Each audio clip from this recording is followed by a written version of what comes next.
Hi, I'm Deb. This is Frankie V. I'm Grant. Hi, this is Phil. I'm Aaron. I'm Steven. Hi, I'm Joe. Hi, I'm Matt. We're Tim and Terry. I'm Susan. Hi, this is Phil. Seminary Dropout is supported by listeners like you and me. Seminary Dropout is supported by listeners like you and me. You should support the show like I did. It's easy. It's easy. Just visit supportseminarydropout.com. Just go to supportseminarydropout.com. And I'm your host, Shane Blackshear. Interviews with leading Christian authors, leaders, and thinkers. Let's go. Well, Esau McCaulley, welcome to Seminary Dropout. Thanks for being here. Thank you for having me. So, Sorry, for those who don't know... I don't want to derail your podcast. Actually, I do. No, I graduated please. from seminary. Okay. Am I still eligible to be on the Seminary Dropout? Can I stay? So, here's the thing. You can absolutely stay. In fact, these days, the majority of my guests are like seminary professors these days. Okay. So I didn't. You're well at make home. Sure. Yeah. So this is like, I try to tell people I am actually a literal seminary dropout, but it's the title of the show is really more of a metaphor of deep things, but being accessible for people. So, okay. So my remit is to be deeply accessible over the next 45 minutes. Gotcha. That's easy, right? Yeah, it's easy. No problem. Sorry, you wanted to introduce me. Well, actually, I wanted you to introduce you. Oh, you want to introduce myself? Okay. Please. I'm going to put the burden on you today. My name's Esau McCaulley. I am an associate professor of New Testament at Wheaton College. I'm a contributing opinion writer for the New York Times, and I've written a couple of books. The most recent one is one called How Far to the Promised Land, one Black family story of hope and survival in the American South. Someone married me, my wife, and I'm really happy about that. And we have 4 wonderful kids.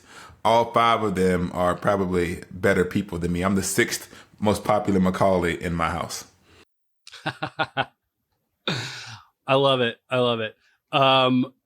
So if it's cool, I didn't get to interview you after Reading While Black came out. So if I can ask a few questions about that. First of all, if for people who haven't read, what's the elevator pitch for Reading While Black? Well, actually, the 2 books are related to one another, and so the interesting thing, and I'll talk about that in a second. But I wrote Reading While Black right after my father passes away, and the book How Far to the Promised Land is kind of set into motion by the death of my father. And the 2, if you open them up, the 2 dedications to Reading While Black and How Far to the Promised Land are in conversation with one another. So they're actually companion books in a way that a lot of people might not understand. How Far to the Promised Land is how I became the person, if that makes any sense, that wrote Reading While Black. So Reading While Black, though, is a book that I wrote really the idea for Reading While Black began probably in the summer of 2016. The ideas of what became Reading While Black, or the emotional impetus, is people it might be hard for people to remember what the summer of 2016 was like. But there was a lot of Black Lives Matter protest and a lot of resistance to anti-Black racism, especially in some incidents around policing. And I remember distinctly, and I was living in Scotland at the time, finishing my PhD. And I remember distinctly people saying, this civil rights movement is not like your parents' civil rights movement, and we're going to do it differently. And one of the things that some people, not all, some people were saying in that regard was that the civil rights movement was distinctively Christian, and this is going to be a more secular movement. And related to that, I saw a lot of African-American Christians in particular asking the question about the relationship between their faith, their scriptures, and social action. And they had been told by segments of the church that if you cared about the Bible, then you wouldn't be involved in all of these social issues. And if you really want to be involved in these social issues, then you needed to kind of toss the scriptures to the side. And I grew up in Alabama, a child of the civil rights movement.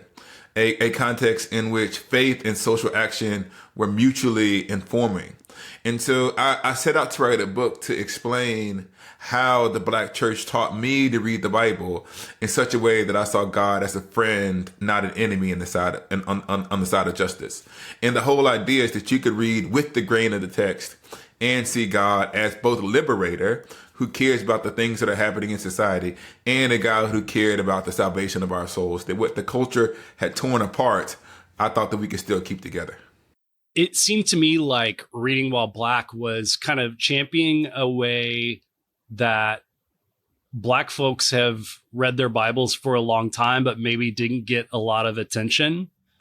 Yeah, Is that fair? Opening chapter was called "The South Got Something to Say," and it was this idea that what was often lost in the discourse around Christianity and social action was the normative witness of the Black church. And our history and our habits and ways of being were, for a variety of reasons, pushed to the side. And I didn't see myself. I mean, I'll say this. I went to seminary. Here's seminary dropout connection. I went to seminary because I wanted to learn all of these tools to use to go back to the community that shaped me. And one of the things that was really interesting when I got to seminary, and I was happy for the Greek and the Hebrew and the church history and all of that stuff, but I recognized very quickly that the seminary that I attended, the seminaries in general, didn't understand the Black church. And I kept finding myself saying a lot of the problems that you all have here could be solved if you had listened to us. And so what began as me equipping myself to return to my community was recognizing the deep ways in which my community had already shaped and formed me for the issues that I was going to face as a minister. And so what I was trying to do was to bear witness to that, because that same kind of sense of I don't see myself here was something that I think was common to a lot of African American Christians at the time. What I didn't expect to happen when I wrote Reading While Black was the idea that there was a lot of Christians outside of the Black community who were asking the same thing. That there was a lot of people who were trying to figure out the relationship between faith, social action, and ethnic identity. Such that Reading While Black, as I envisioned it, was a pastoral intervention into what I saw as a potential crisis in the African American community because of like the response to the things that were happening in society in 2016 through to 2017 ended up becoming, by the time the book comes out in 2020, that had ballooned into something like a national existential crisis in Christianity, broadly speaking, about the relationship between Christianity, social action, and the authority of Scripture. And that gave it a wider audience than I suspected, but I'm grateful for it because I believe that Black Christianity is Christianity. It's not like it's a Black Christianity that's closed off from the world. Because what the Black church says about Christianity is true, it's applicable across culture. In the same way that people who are doing British evangelicalism can say things that are distinctively British, but are also applicable to the rest of the world, I was saying that we can do things that are distinctively African American, rising from our culture. They can also do things for the rest of the world. Yeah. So you said that some things you saw in seminary, the questions that they were asking, you'd felt like, hey, if you've been listening to the Black church, you would kind of have some answers to this. Was it specifically that, like, how do our social justice, like, how do we enact social justice in that relationship to how we read Scripture and our faith? Yeah, I guess that if you can, as an overly simplistic way of answering that question, is there been two really big, this is not completely true, there's three, but we'll leave one of them out. But there have been two really big fights between the Black church and what I call the white church. People don't like it when I say these terms, but these are descriptors of historical realities. When I refer to the Black church, I mean the Black people who were kicked out of white churches because of racism and slavery, and that what was left were white churches. And so these are just the two entities that existed. And so during the abolitionist slavery debate, the African American church combined a respect for the authority of Scripture, and abolitionism. And they said that the Bible, rightly understood from Genesis to Revelation, is on the side of freedom. And the overwhelming consensus of white Bible-believing churches were, if you believe the Bible is the Word of God, then you must support slavery. And you must support the historical superiority of the white race to the black race. This is the argument. You can go from Baptist, Methodist, Presbyterian, Episcopalian. Everybody was saying this. Obviously, there's a minority position in white churches, but the majority across denominations was this consensus. And the black church is like, no, you're reading the Bible wrongly. You should look at it this way. And we were called heretics and liberals and people who didn't take the Scripture seriously. If you fast forward, 200 years or whatever, every single person in the United States adopts the hermeneutical method that the African American church developed to become abolitionist. No one. Well, I shouldn't say that. At this point, everybody believes something. there's a minority, but everybody kind of agrees that all of the people, Baptist, Methodist, Presbyterian, all of the heroes were wrong, and that the African American Christians were right, and because of how we read the Bible.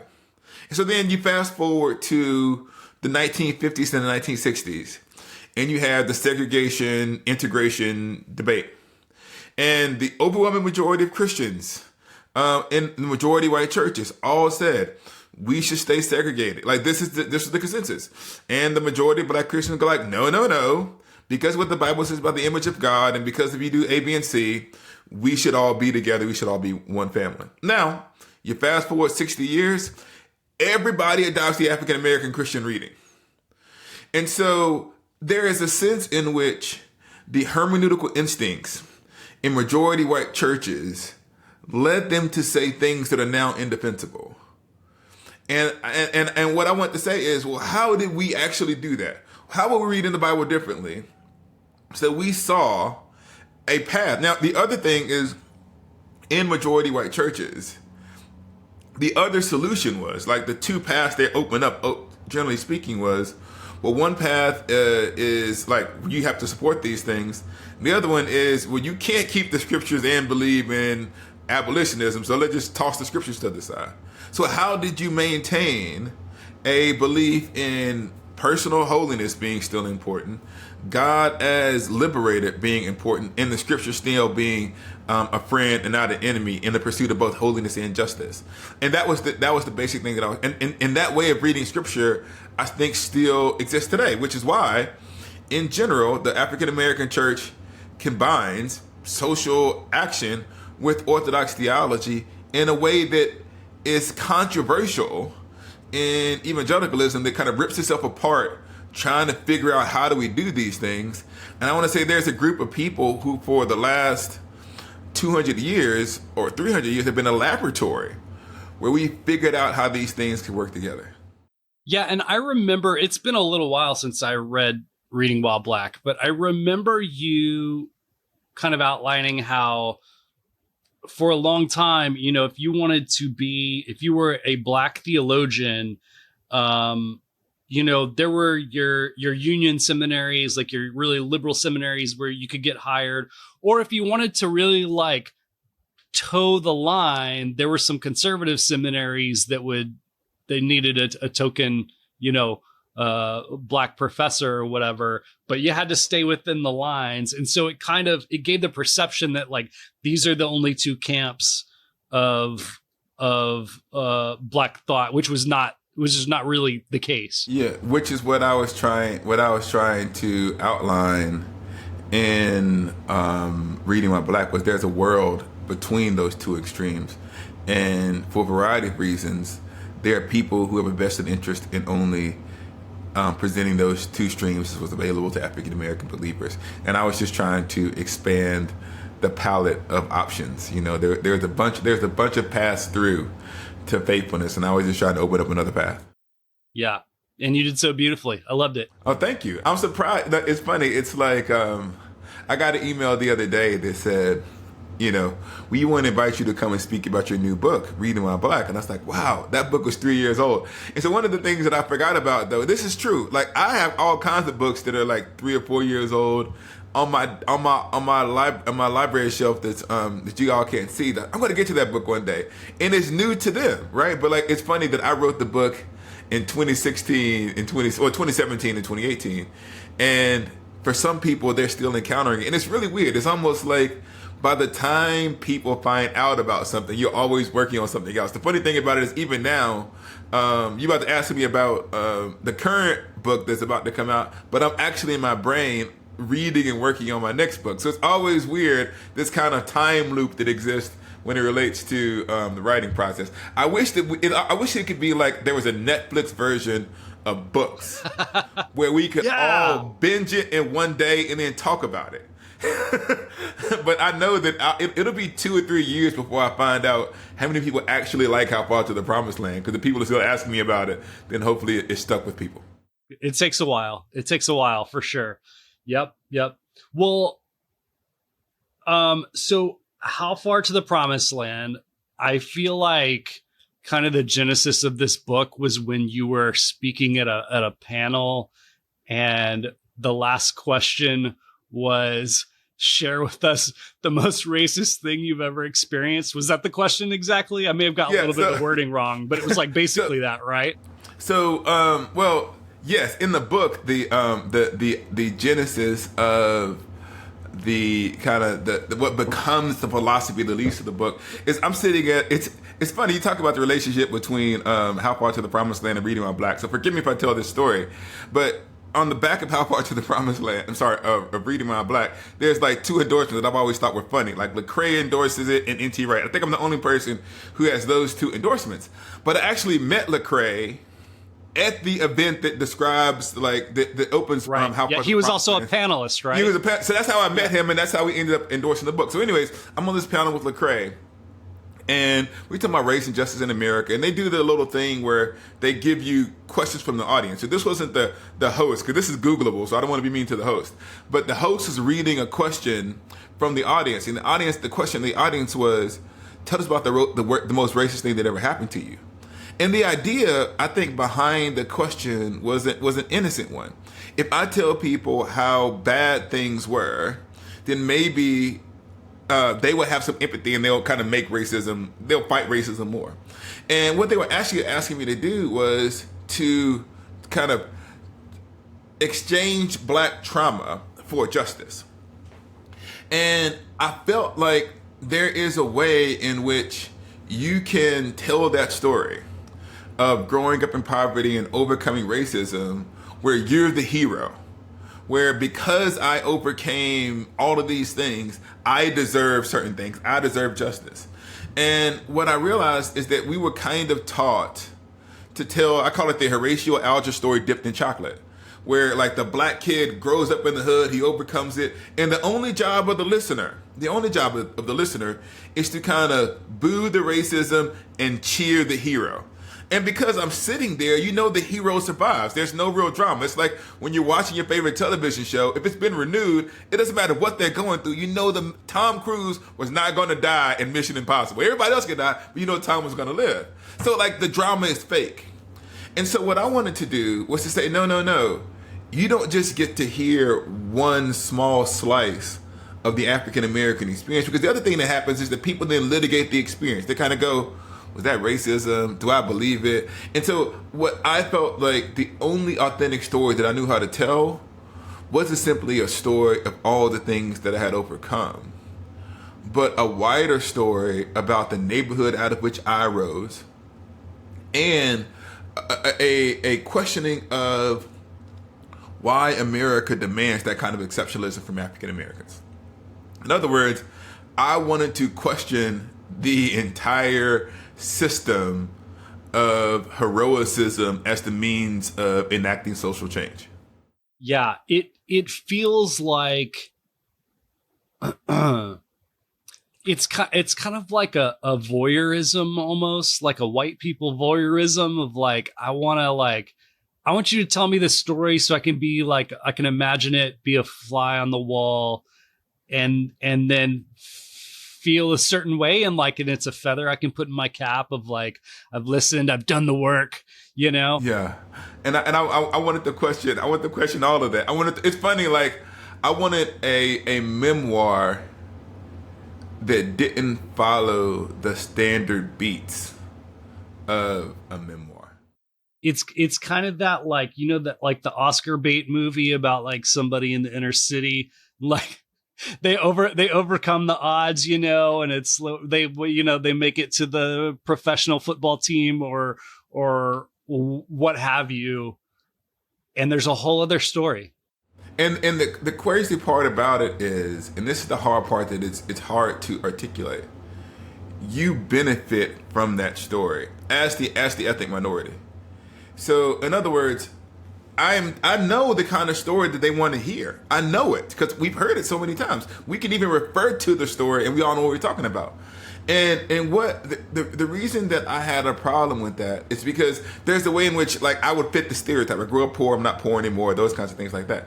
But what I wanted to say is, when you tell that story, when you zoom in on one character as he moves through these things, the frame of reference is too small. Because what you actually understand when you come from those places is that it's not just the most talented people aren't the only people who are valuable. Or I'll put it this way: there are tons of talented people who don't survive. And so it's not just the most talented people who make it. Some of it is providence. And so for a decision here, a decision there, I could have had a totally different experience in life. And that we only value, and this is it's weird because we're Christians. Christians only value, or we have a tendency to only value, stories that end in material success, even though we say material success doesn't define the value of human life. And so what I said is, I didn't want to treat everybody in my community either as an object lesson that taught me something on the way, or as a failed life. And what I believe, if like all life is actually sacred and matters, that every single person's struggle and attempt to find meaning reveals something important about the human experience. And so since I had the microphone, I said, I want you all to see the people in the story who you don't normally see, because you're focused on the protagonist. And so lots of the chapters deal with people who I encounter, or I tell other people's stories. And I try to show the beauty in things that people don't want to see the beauty in. I guess the way I talk about it is this: you're stuck if you are a African American who grew up in poverty trying to explain it to people, because you have one option. You could talk about how horrible it was, but my life, the entirety of my life, wasn't all drama and sorrow, but there was joy. But if you talk about the joy, then people don't take the sorrow seriously.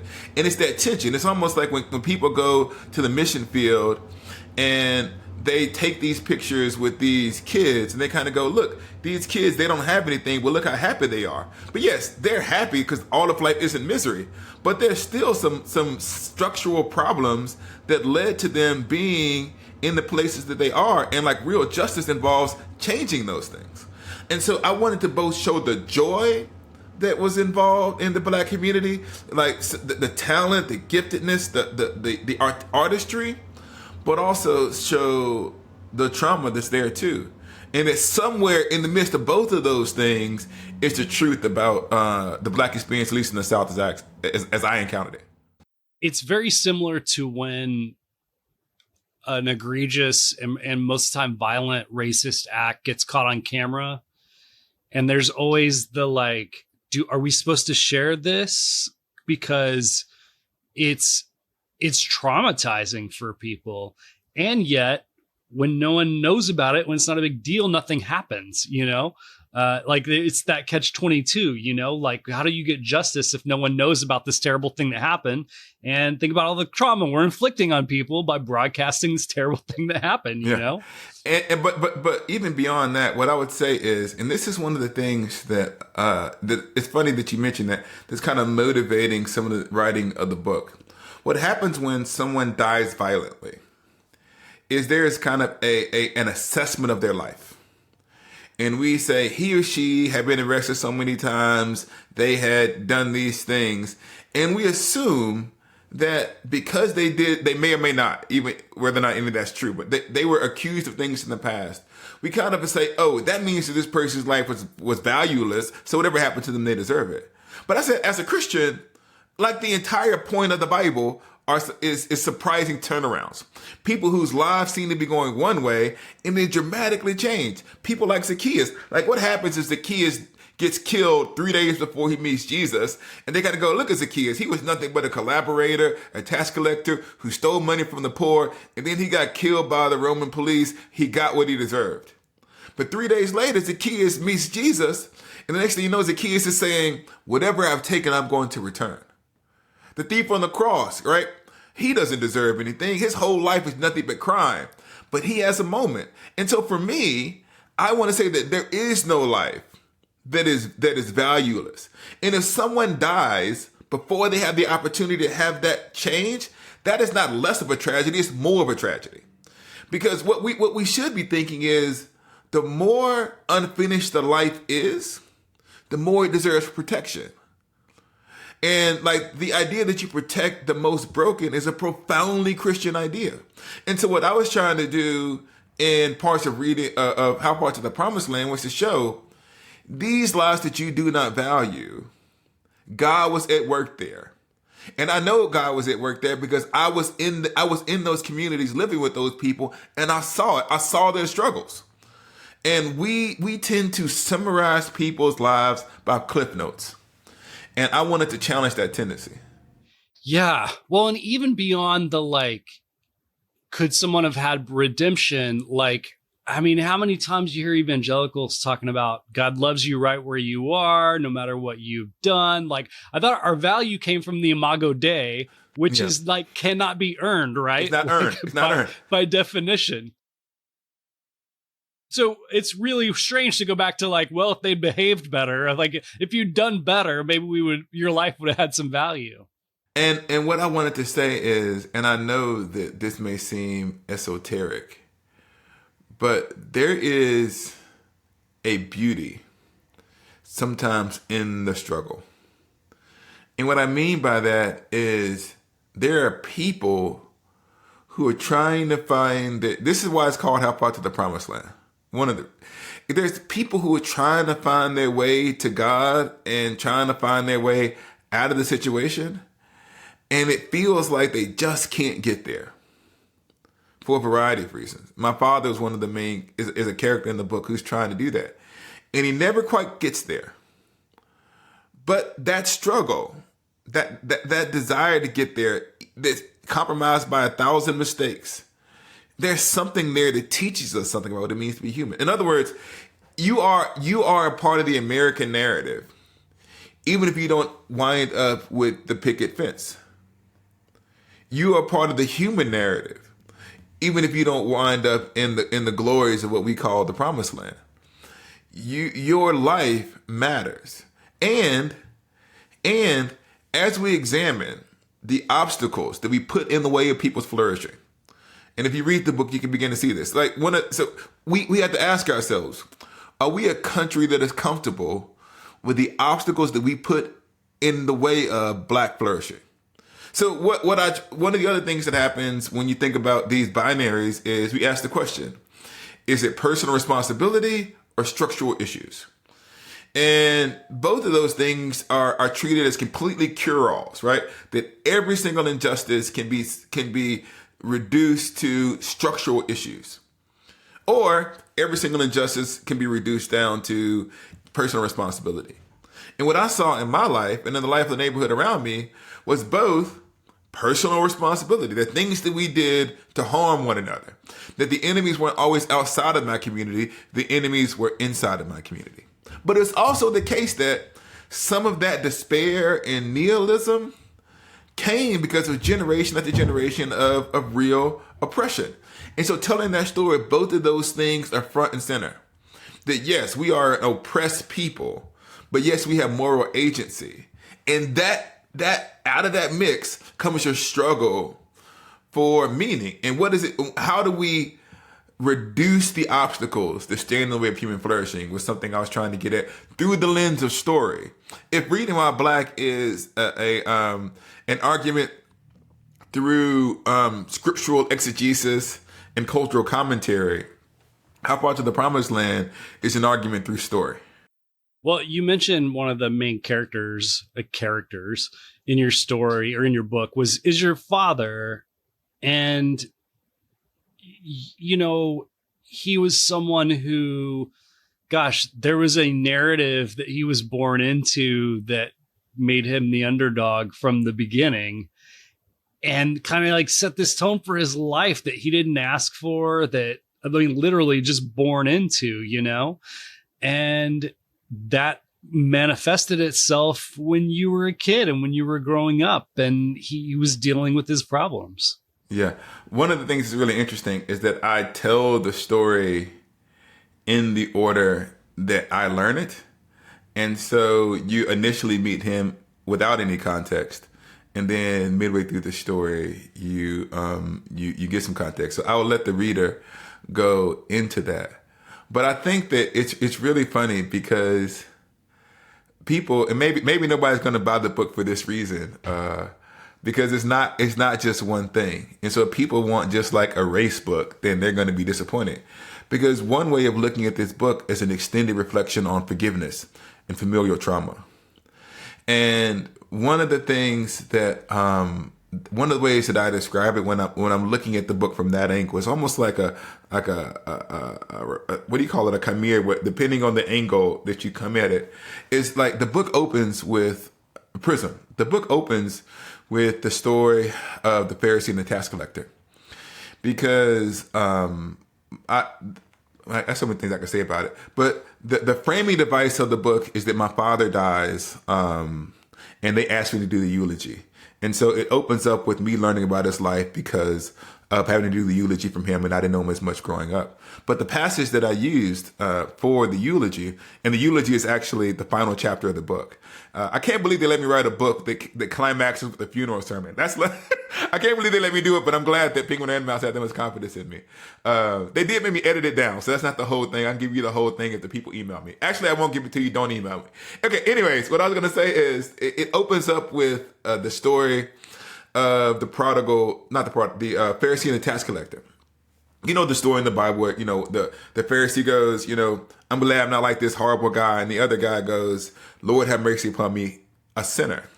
And the story ends with, the tax collector goes home justified. And we love that story as Christians because it means no matter what you've done, God will forgive you if you acknowledge your own sinfulness.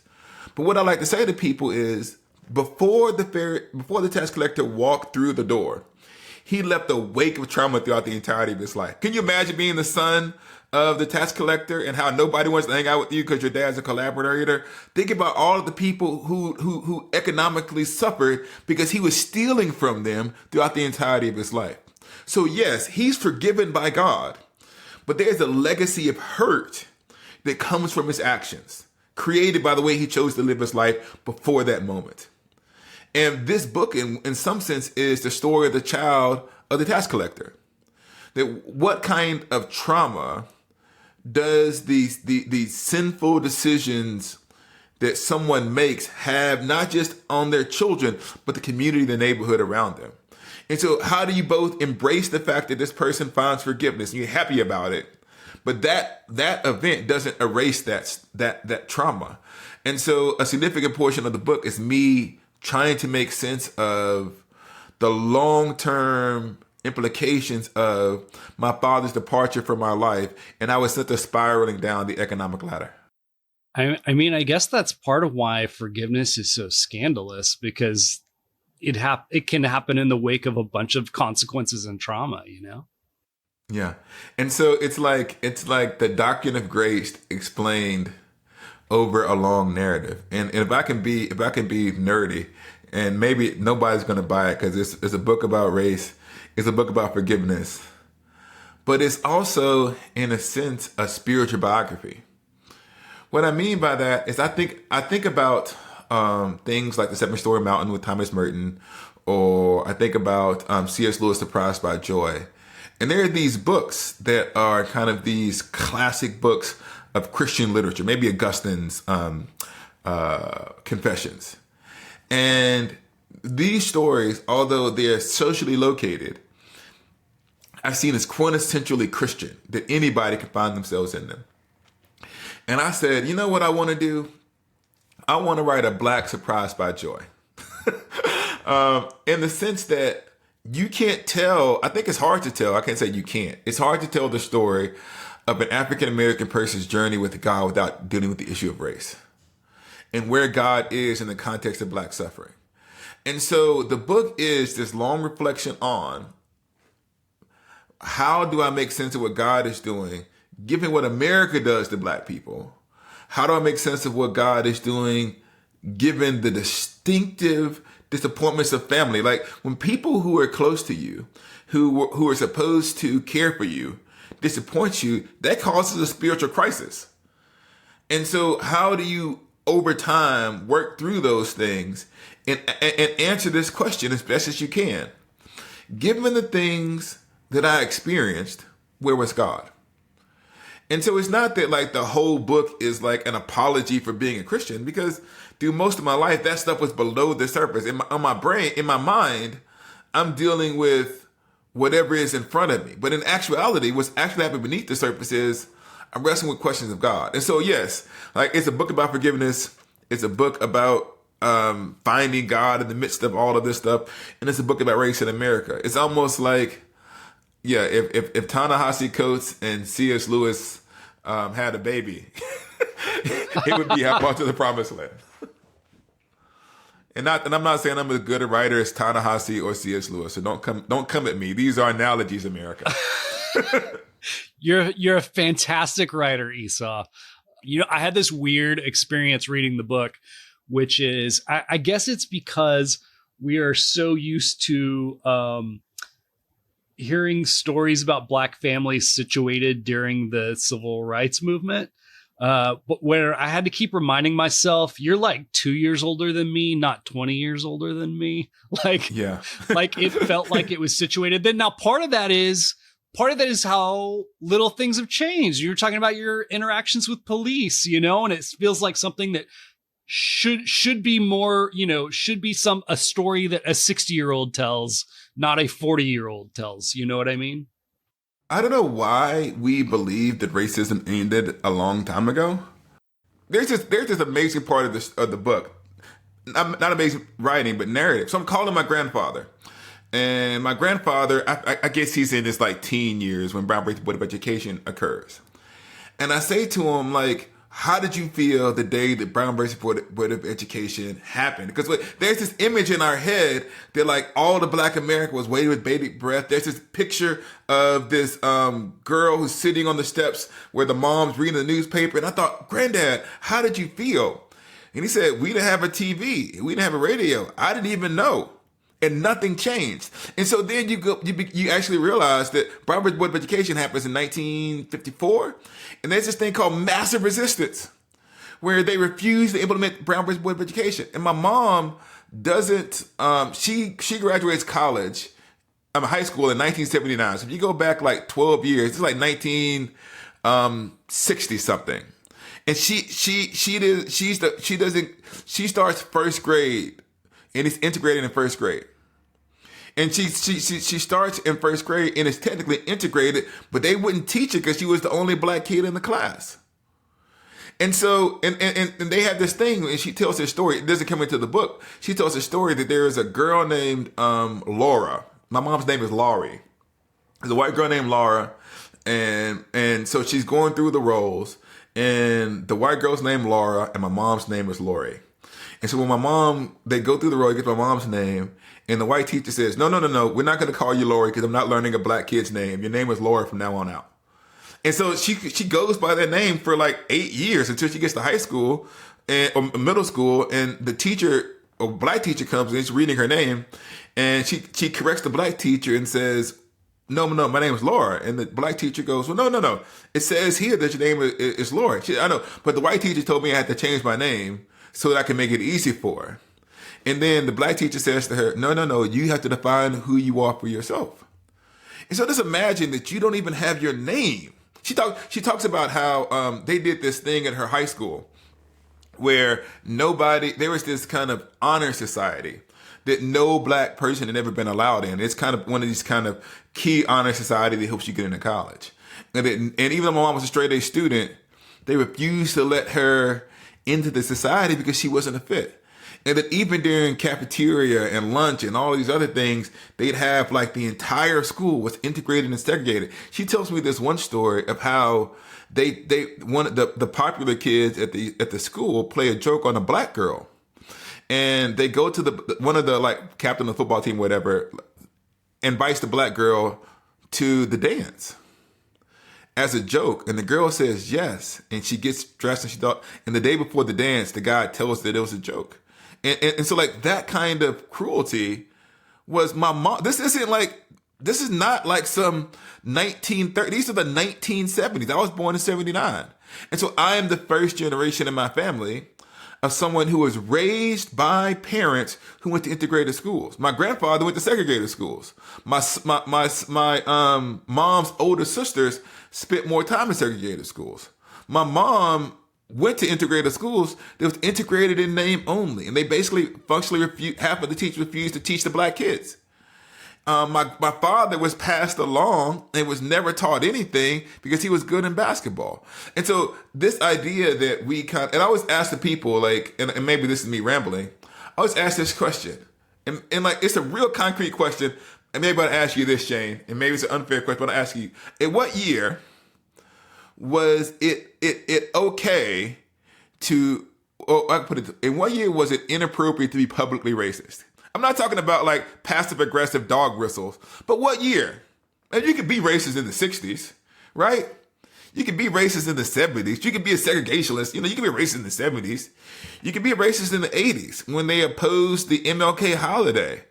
Like, so you're saying that you couldn't be publicly racist in like the 90s? Because what happens now is people say, oh, politicians who have blackface in high school, in college, oh, that was the 90s. What did I know then? Like, in what year actually was it appropriate everywhere in America to not be publicly racist? We're about 10 to 15 years into that. And 10 to 15 years into that, we're already tired of not being publicly racist. And so we're going, wokeness is taking things over. Let's go back to being culturally inappropriate. So I do try to, people do say that. They got to go, well, when did the events of this book take place? I'm like, the 90s. The 90s and the early 2000s. So yeah, sorry for rambling on about it, but it is true that we have a time warp where we forget American history. We forget the context in which we were born into. Like, how many years was slavery legal? Like, how long was Jim Crow? And then the relatively short period that we've been out of that. And so the funny thing about it, and this is what I want people to understand, and I'm not trying to be mean to anybody's grandma, great granddad, or whatever, but I remember they had this thing that happened on television where there was a picture of Jerry Jones, the owner of the Dallas Cowboys, who was there when they were protesting the integration of Little Rock. Yeah. And I was like, these people. And I was like, and I'm not speaking about what Jerry Jones is, and I'm not speaking about like Jerry Jones as the person. I'm saying that these people who were there vehemently opposing integration aren't dead. They're like 60 or 70, right? Or 80. And here's the thing, and this is what I'm trying to explain. These people were raising children at that time. So if my mom, right, was at a school where they didn't want the black kids around, what do you think was happening in the houses of those children by the parents who opposed integration? So the question you might want to ask yourself is, at what generation were kids raised in homes where the parents explicitly taught anti-racist ideas? If you can understand the majority of, like, Harvard Board of Education passes in 1954, the majority of the United States opposes this. The majority of the South refused to implement it through the 1960s until there's a second court order requiring integration. So you're saying if you're born in 1965 and you live in the South, odds are your parents opposed integration. So like that's who's, it's like, and this is not a conspiracy theory. I'm not saying that you can't overcome these things. I'm saying that we're not 2 or 3 generations away from real racist bias. We're one generation at most where the consensus of the culture, where a parent is born into, we should raise our children in this way. And so I think that we do have to consider the long tail of racism in America without making a claim that I'm not saying every single person is racist if you were born before this day. I'm not saying that. I'm saying that the legacy of racism is something that's not as easy for us to escape as we might like. And it might require continued intentionality and focus. The thing that I say all of the time is racism is the only sin that we believe that we can eliminate. Because if you ask like most Christians, you're going to say, oh, we all know that like stealing is wrong and that lust is wrong, but there's still adultery, right? There's still theft. There's still greed. And so although we all know that greed is bad, you have to constantly be aware of the ways which greed could affect members of your congregation. And I say the same thing. We all know that racism is bad. Most Christians acknowledge that. But in the same way that greed can rise up in any human heart, or lust can rise up in any human heart, racism can rise up in any human heart. So there's a diligence that's required to keep that monster at bay. And that's something that I was trying to get across in some of the portions of the narrative.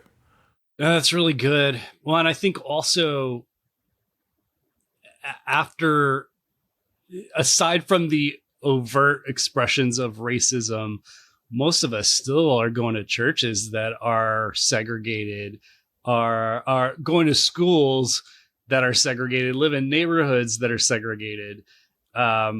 It's often when we say that we're not racist, we're talking about a feeling we have, not anything that's really embodied in the way that we're living our lives.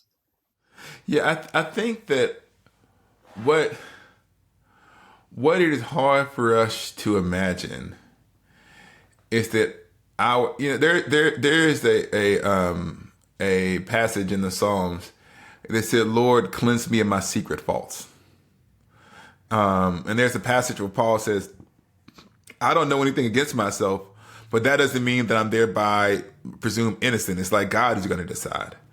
So there's the possibility. In other words, we really believe that we have a competence to assess in all areas. And it's sometimes true that we're blind to our own issues. And the ability to listen and to learn and to discover yourself. One of the things about being not being a Christian is that it's great because you don't know how messed up you are. And the more you encounter God and the more you read his word, the more you begin to get a clear vision of who Jesus is, you go, man, I'm messed up. So the pursuit of holiness reveals like our lack of holiness. And I think that there is this idea that racism is such an unforgivable sin that I can't acknowledge the possibility that I might have some racial biases that I want to occur because the guilt feels so high. And what I want to say is, no. We can acknowledge these things and still be forgiven. One of the wonderful things about the Bible, especially the Old Testament, is that it tells the truth. Like David was doing A, B, and C. Abraham was doing this. And so it shows you human frailty, not to normalize it, but to say that you can both acknowledge human sinfulness and trust the grace of God to overcome it and bring us to where we want to go. And I think there's this tendency in America that if we tell the full true story and bring all of the things out of the closet and tell those stories over and over and over again, there is no future. But if it's the same way that the Old Testament gives way to the New, it's that deep confession across the Old Testament narrative that reveals our need for the Messiah. And so we can show all of the broken things that happen and trust that God can redeem it. Not that he washes away all of those things, that there's no consequences, but that there's a future after confession. And what I was trying to do in How Far the Promised Land was be as honest as I knew how to be, both about the United States and my own personal issues. Trusting that like that honesty would give people permission to be honest with themselves. No, I think that's powerful and I think that has real implication for our everyday lives. Because, for instance, if someone comes to me and says, hey, that thing you said was hurtful or problematic, I don't have to automatically go into defensive mode. I can say that's a possibility. And I can ask God to examine that, right? And I can ask my friends with me to examine that. Yeah, Because there can be redemption, right? There can be forgiveness. I think the hardest thing for us to admit is that we have not yet become the person who we thought we were going to become. That there are ways in which we're not all that we could be. There is this moment in How Far to the Promised Land, and I try not to give away too many of the plot points, but I talked about how one of the things that you learn in college, especially the college that I went to, is this ability to articulate all the problems of the world. That you can understand, you can describe racism and injustice and the socioeconomic, the long tail of racism and economic exploitation. I can tell all of those stories. But what I needed was not simply something that gave me a tool to critique other people, but something they would get at the critique that I needed to hear about myself. That the problem was not simply external to me, the problem was internal. And one of the reasons why I'm a Christian is that the gospel, Christianity, gives me both the external and the internal critique. That it doesn't simply point out the enemy, but it also says that you are both. In the Bible, I think we're all portrayed as both victims and victimizers. And I had to be honest that my narrative was not simply a series of things done to me. There were things that were done that I did to others. And that balance is, I think, what was the hopeful critique of Christianity. You are not all that. You are not the savior. You are not the hero of this story, but you can point to someone else. And if you're not the hero of the story, and this is the important point, and if America is not the hero of the human history, then we can acknowledge where we're broken. And that's the hardest thing. Like, as a parent, you live long enough to assess your parents. You can say, I love mom and I love dad, but here are the ways in which what they did impacted me. And I realize now, as I am parenting, one day these kids are going to reach adulthood and assess how I did. Right? They're going to say, how did dad, and what they're going to say, no matter who you are, if you have kids and you're listening to this, no matter how amazing you think you are, they're going to say, hopefully, I love mom and dad, but here's the ways in which they were inadequate. And that's heartbreaking, that I can't be the hero of their story. But what I did decide that I could do was, I can't be the pillar of fire by night and the cloud by day, but I can point them to the true pillar of fire and the cloud. And that's the freedom that I'm trying to give to people. Like, you don't know the way to the promised land. It's funny. This is where you probably should never give people alternative titles to the book, but instead of How Far to the Promised Land, what I was struggling, the last two titles was Which Way to the Promised Land. Because how do you get there is the question we're always asking. And I think ultimately we get there with God. Well, I just felt even when some of the people in your book had not reached the conclusion of their narrative arc, I just felt tremendous empathy for everyone involved, because you just knew that the people who were acting out, they were acting out because of trauma that they had experienced. They were trying to get something that they just couldn't quite grasp at. And I just think you did a beautiful job of presenting these people as people, and they're not tropes and they're not stereotypes and they're not statistics. Like, they're these people with stories, That's one of the things that I wanted to do, was to show that the people who you stereotype were people who I loved. And so, and it's really weird because, and it's probably weird to interview me because I am very bad at staying focused on one genre. So if you liked, and I didn't know people were going to travel with me. I wrote Reading While Black, then I wrote a children's book, and then I wrote How Far to the Promised Land. And before that, I wrote a more technical book, my dissertation called Sharing in the Son's Inheritance, and I wrote a little book about Lent. And for each project, I'm asking myself, what form of writing helps me convey what I feel like God is giving me to say to people.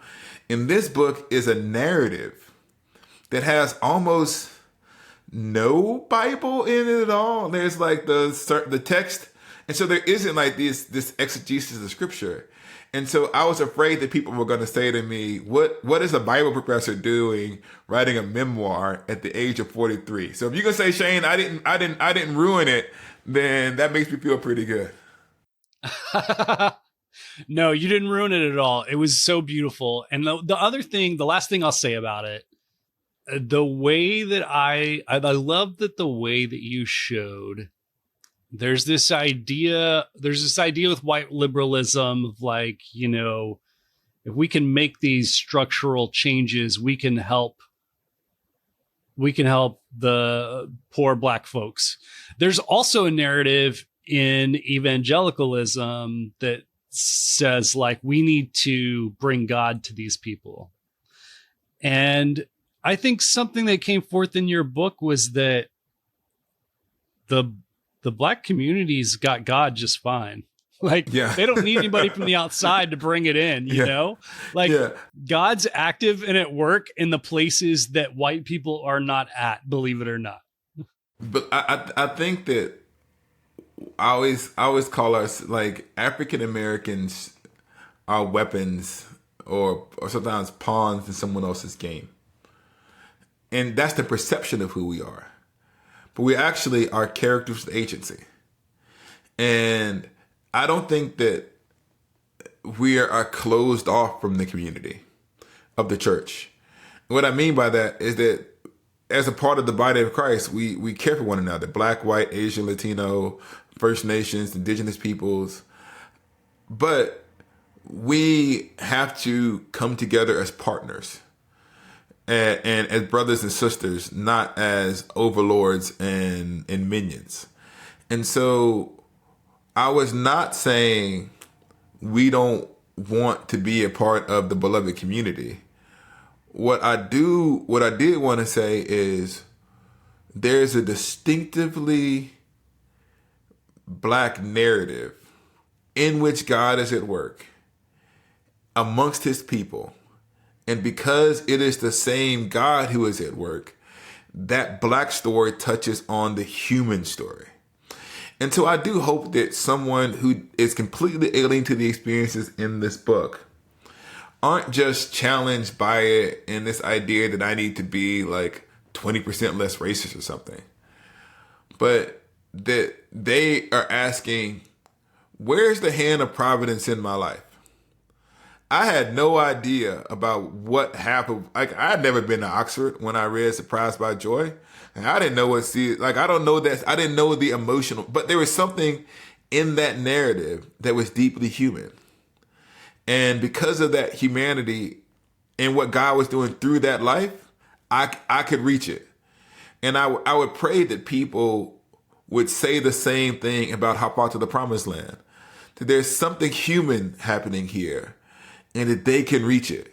And that it's not just a book to help them wrestle with race in America, but it's a book that helped them wrestle with the question of meaning and purpose and what God is up to in the world.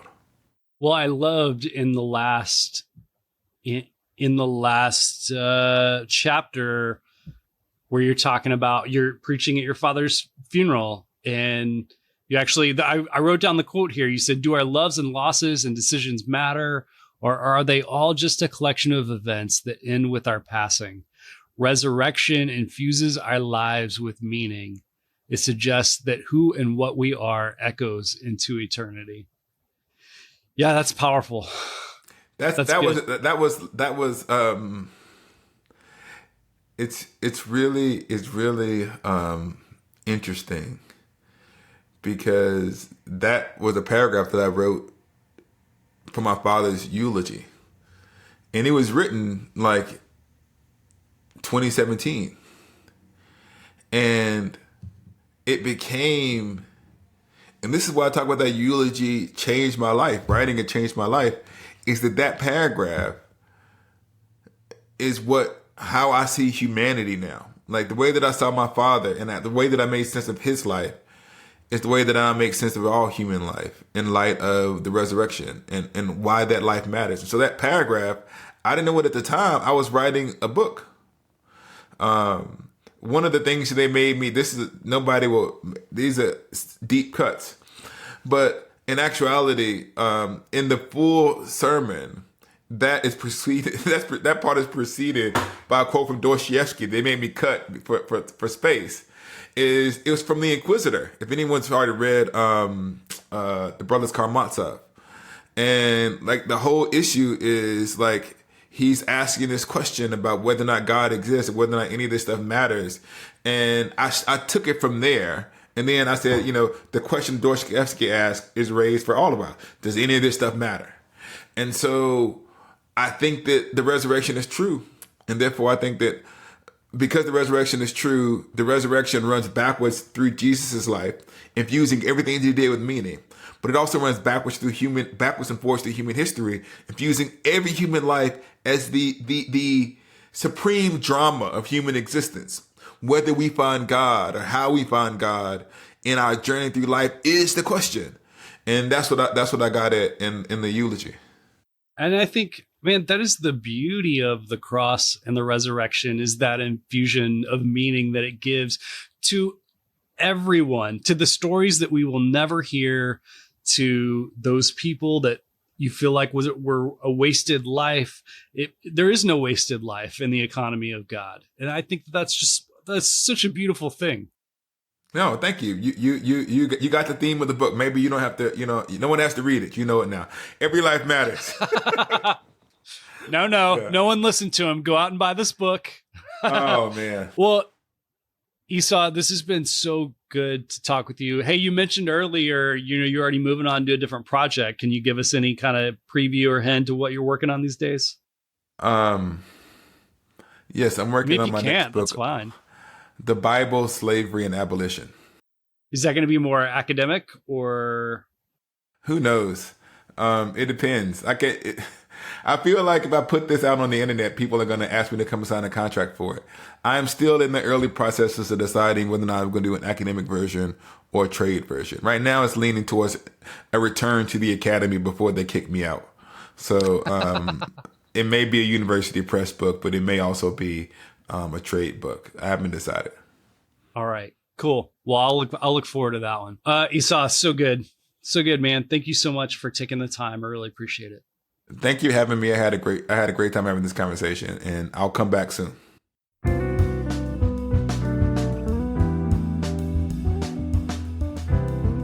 Thanks for joining me for another episode of Seminary Dropout. Remember, you can find all the show notes for this show and all shows at shaneblackshear.com. Oh, and hey, have you ever thought about starting your very own podcast?